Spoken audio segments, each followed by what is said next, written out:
Hello friends, my name is JJ, and the other day I took a visit to Palm Springs, California. Now Palm Springs is a very interesting city because while many cities try to attract tourists with things like resorts and theme parks and landmarks and festivals, Palm Springs is one of the only places I've ever encountered that markets itself with a historic era. In this case, America's mid-century era, which is a term usually used to describe the 1950s and 60s. Everywhere you go in Palm Springs, you see carefully preserved mid-century buildings, stores selling mid-century clothes and furniture and knickknacks, theaters playing mid-century movies, bars and restaurants specializing in mid-century food and drinks. When I was there, they were hosting a thing called Modernism Week, which boasts itself as a world-renowned celebration of mid-century architecture, design, and culture. People came in from all over to attend lectures about mid-century history, go on mid-century building tours, or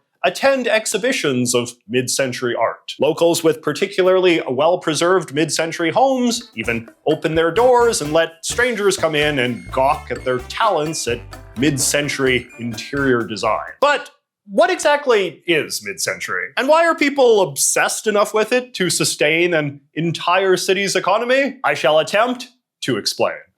So exactly when the mid-century era ended can be a bit ambiguous. It's usually said to be sometime in the mid to late 1960s, or possibly even in the early 1970s. But what everyone agrees is that it started right after World War II. The Second World War erupted in 1939 and was very much the climax of a series of global crises that had been steadily accelerating since, well, the First World War. This included growing geopolitical tensions between the most powerful countries on Earth, a terrible worldwide economic depression, the decline of democracy, and the growth of totalitarian dictatorships. The ensuing war was the worst in human history, killing over 60 million people and reducing many of the world's great cities to rubble. But it ended decisively in 1945 with the United States and its Western allies achieving an unambiguous victory. Since the war was fought outside of America's borders, the United States hadn't been scarred by the conflict in the way so many places in Europe and Asia had been, which made the end of the war feel like a much more clean and happy ending on this continent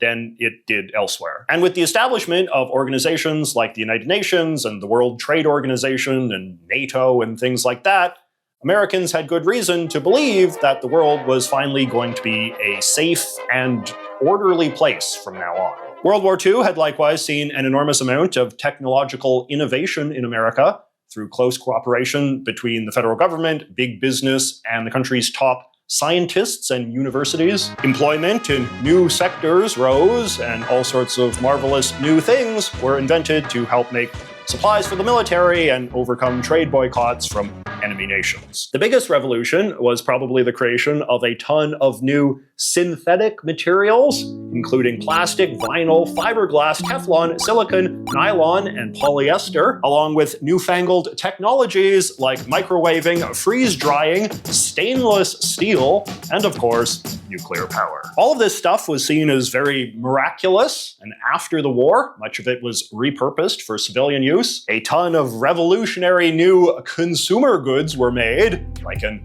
oven as big as a shoebox and clothes that didn't wrinkle, and Americans were able to buy them up in large quantities. People were richer than ever, either because they'd got some well-paying job in a new industry that had been created during the war, or because they had lived frugally during the war and saved up a ton of money to spend later, or simply because they were returning veterans from the war who were given all sorts of financial assistance from the government to help them readjust to civilian life. Another important piece of this story that often goes overlooked is that the era of peace and tranquility that greeted the end of the war also granted many Americans the social permission to pursue fun and creative jobs that might have been seen as decadent or wasteful during the war, or the Great Depression before it. So things like making designer furniture, or stylish beachwear, or opening a Polynesian-themed cocktail bar.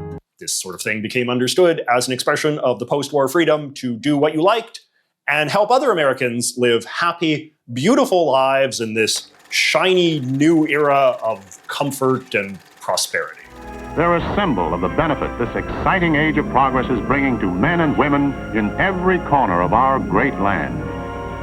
Now, there were, of course, many ways in which the confidence and joy of the mid-century Americans was naive and even delusional. The geopolitical stability that had followed the end of the Second World War quickly transitioned into a new Cold War between Russia and the United States, which was a terrifying and stressful time for many because it implied that another world war could break out at any moment, and this time with nuclear weapons. Despite having just finished fighting a global war for freedom, unapologetic anti-black racism was still a fact of life in much of mid-century America, particularly in the South, where a draconian 19th century system of racial segregation was still being upheld in spite of enormous black opposition. The 50s and 60s are also generally remembered as a deeply sexist time, in which men were straining to keep women in subordinate, passive roles, even as a rapidly expanding economy and education system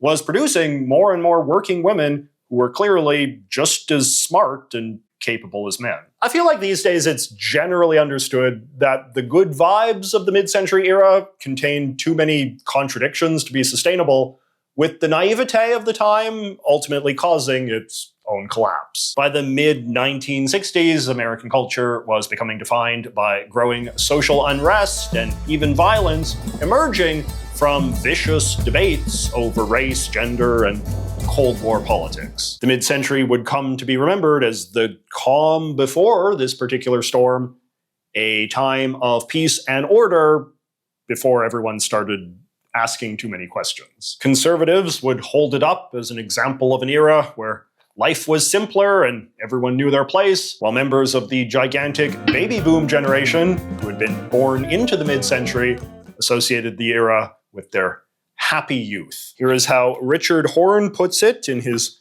great book, 50s Style, Then and Now. We miss the fabulous 50s and forget the Cold War tensions, H-bomb anxieties, stifling conformism, red baiting, and blatant racism of that decade. When we think of the 1950s, we think not of these drearier facets, but of a more positive one, the economic prosperity of those years, which saw the blossoming of a full-blown consumer culture in the United States, this heady, nearly 10-year-long shopping spree, this unabashedly hedonistic orgy of acquiring. This we look back on with tolerance and affection. And it is this consumerism, this frank acknowledgement of robust appetites, that made 50s style design possible. Let us now talk about that 50s style design, because it was really like nothing else that had ever come before, and is truly the heart and soul of modern day mid-century nostalgia. American aesthetics had been trending towards modernism in the first few decades of the 20th century, but it wasn't until the mid-century that modernism really took off as like the defining American look. The big slogan of modernism is that form follows function, which is to say the look of objects should be primarily determined by what they exist to do, which ran against the previous Victorian-era sensibility, which was that everything should be very fancy and ornate for its own sake. Modernism was seen as a very fresh and freeing sensibility, and something that made everything feel very hip and futuristic. Modernist designs could be shocking, and certainly a lot of what became known as modern art was very controversial, but overall it was a very popular aesthetic in the mid-century, just because it was something new and creative. And this was an era where people had a lot of interest in stuff that emphasized this idea of entering a new age. Detroit likes to take credit for being the cradle of mid-century modernism because it is home to the Cranbrook Academy of Art, which is where a lot of the men and women who would emerge as some of the top mid-century artists, architects, furniture makers, and textile designers studied. Cranbrook was founded in 1932 by an architect from Finland named Eliel Saarinen. He brought over a bunch of other people from Scandinavia to serve as teachers, and this wound up popularizing the so-called Scandinavian modernist style among the many prolific product designers that the school produced. It was an elegant aesthetic that emphasized things like simple shapes, solid colors, and minimal detail. The Cranbrook alumni were notable for their huge influence on mid-century furniture in particular, and included big names like Charles and Ray Eames, Hans and Florence Knoll, and Elian Saarinen's son, Eero Saarinen. Mid-century American architecture, meanwhile, was much more of a homegrown tradition. Good old Palm Springs is usually considered the cradle of this, and the locals remain proud that their city contains so many perfectly preserved mid-century buildings. In keeping with modernist sensibilities, mid-century houses tended to be quite sleek and minimalistic, and had fewer walls and larger windows than had been previously common, leading to the creation of indoor spaces that felt more open,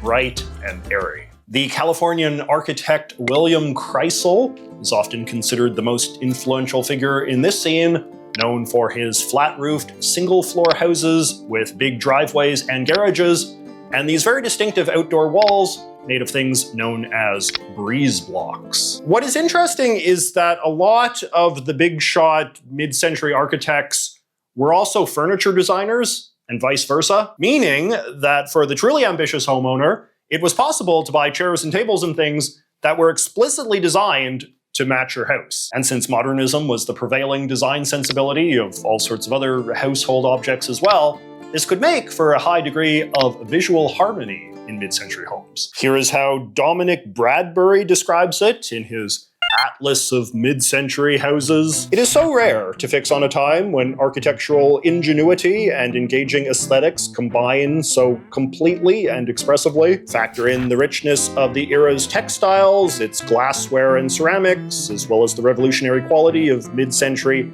industrial and product design, and one has a synergy that is unique in the history of design. This was truly a golden age. That said, a lot of mid-century homes were also a fair bit more frumpy. Post-war economic boom notwithstanding, a lot of middle-class Americans couldn't afford to live in designer homes made by the country's top architects. Instead, they lived in much less glamorous, prefabricated or tract houses that were made from mass-produced walls in factories and then assembled in identical rows to create brand new suburban neighborhoods in the previously vacant countryside. These sorts of homes were a fair bit more pre-modern in style, with pointed roofs and small boxy rooms. But they would still almost certainly be filled up with at least some classy modernist furniture just the same, and surely a bunch of sleek and efficient modernist appliances like a beautiful chrome toaster or a lovely powdered steel fridge. Mid-century cars, meanwhile, were sort of an exception to the modernist trend. Car ownership was still a relatively new and exciting thing for middle-class families, and this resulted in car designs that tended to be very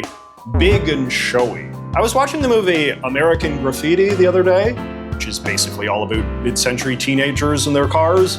It was really striking just how gigantic and ostentatious these things were. Americans wanted cars that looked like boats or spaceships, and by God, that's what the American car companies gave them. American cars, of course, also came from Detroit, which is another reason why that city considers itself responsible for so much mid-century culture. Fashion in the mid-century era tended to be quite conservative and modest and very gender normative. It was the last era where women were always expected to wear long dresses and men wore ties and jackets and hats, even in what we would now consider pretty informal contexts, like going to a restaurant or the movies. Another thing that struck me when I watched American Graffiti was how rare it was for anyone to have facial hair. This was a time when being extremely clean-cut and well-groomed was very highly valued, although that did start to decline a bit as the 60s went on. People often like to compare how the Beatles looked in 1964 versus 1969 as evidence of the end of mid-century aesthetics. In an award-winning video I made a while ago about the 1890s, I talked about how some locations are very associated with that era, and I think we can identify a lot of places as being very mid-century coded in a similar way. Fast food restaurants, especially drive-ins, serving burgers and fries and milkshakes, first started to become a big thing in the mid-century era, and they became a popular symbol of post-war convenience and disposable income. I'm sure that your city has at least one perfectly preserved mid-century burger restaurant, what we would now often call a 50s diner, complete with vinyl seats, chessboard flooring, and that most thrilling form of 1950s entertainment, a jukebox. I feel like backyard swimming pools tend to be very mid-century coded too. These were a real status symbol for post-war homeowners, precisely because they were so clearly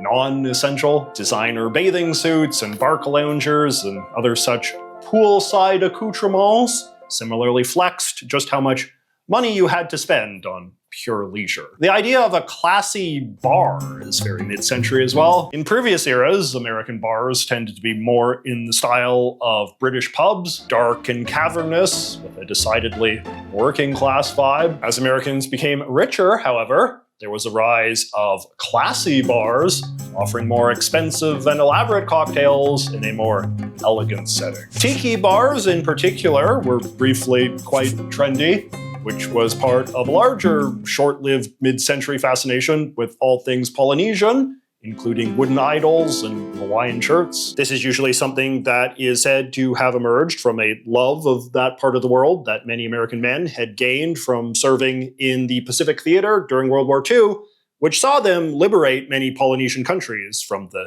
Japanese. Perhaps one of the most iconically mid-century-y things of all, however, was the advertising. The consumerism boom, coupled with a big growth in magazines and TV watching, saw Americans exposed to more ads than ever, and with it, the idea that advertising could be a sophisticated American art form. There is a popular TV show about mid-century advertising executives that you might have heard of. Mid-century ads are pretty diverse, but I feel like they fall into a couple of broad categories. When it comes to print, advertisements often featured these very highly idealized depictions of beautiful white families living their best middle-class life, housewives frolicking in kitchens, dads barbecuing, kids being precocious, this sort of thing. But other ads were more overtly modernist, with like very abstract and stylized illustrations demonstrating more of the sensibilities that you would see in the fashionable high art of the time. On television, meanwhile, mid-century ads tended to be a lot more boring and often very direct in a way that reminds me a fair bit of like YouTube sponsorships. Now, happily, there are no blocks to get in the way of the full pleasure of Chesterfield. Great tobaccos make it a wonderful smoke. Try them, they satisfy. Ads geared towards children, by contrast, often used these very distinct-looking mid-century modernist cartoon characters, drawn in this very unique flat style that hasn't really been seen much since. Good morning, the Kellogg way. Kellogg's cornflakes! Now, I would say that nostalgia for the mid-century era began basically the moment it ended. Certainly as the late 1960s got more culturally chaotic, social conservatives began to hold up the early 1950s as their calibration point of the way things should be and what should be returned to. I mean, you could argue that the 1968 election of Richard Nixon, who had been a very iconic mid-century politician, was motivated in part by a desire to impose a 1950s coded father figure over an increasingly unruly country. Two of the most iconic pieces of nostalgic mid-century entertainment, the movie Grease and the sitcom Happy Days, were both made in the 70s, along with good old American Graffiti. But in a more comprehensive sense, it is the 1980s that is usually held up as the first true era of mid-century nostalgia. The 80s were quite similar to the 50s and early 60s in a lot of ways. It was a time of steady economic growth, abundant consumerism, and conservative social values. But it was also a time when the baby boomers were starting to reach middle age, and therefore getting more sentimental about all of the things that had defined their childhood and teenage years. After the grim experience of the 1970s, which is often held up as one of America's bleakest decades, with Vietnam and Watergate and stagflation and the oil crisis and so on, the mid-century earned even greater affection as the last good era, just as the 1890s had to a previous generation. A lot of 80s era advertising and graphic design accordingly embraced stylized mid-century tropes. particularly things like diner imagery and jukeboxes and the big goofy cars. Mid-century aesthetics had a bit of a revival in the realm of product design as well, with sleek form follows function objects becoming trendy again, along with a lot of the soft pastel colors that were now very 1950s coded. Patterns and typography that defined much of mid-century graphic design got a similar second life in 80s era branding as a way of evoking some of that mid-century spirit of joy and whimsy. In modern entertainment, I feel like the mid-century is now most often employed as a symbol for social commentary about the smothering nature of neurotic social conservatism, as in movies like Pleasantville or Far From Heaven. Mad Men was, of course, a huge phenomenon for its powerful storytelling that contrasted the great outward beauty of the era with the ugly inner lives of the characters. But on the other hand, much like what happened with the 1890s, as actual first-hand memories of the mid-century era continue to fade among the public, you're starting to see a growing tendency to just treat the mid-century as a cool aesthetic on its own terms, capable of being appreciated outside of its socio-political context. As minimalism comes back into fashion, I think there's a lot of respect for the elegance of stuff like mid-century furniture and interior design, which many art historians now recognize as a legitimate high point of American culture. And that was what made visiting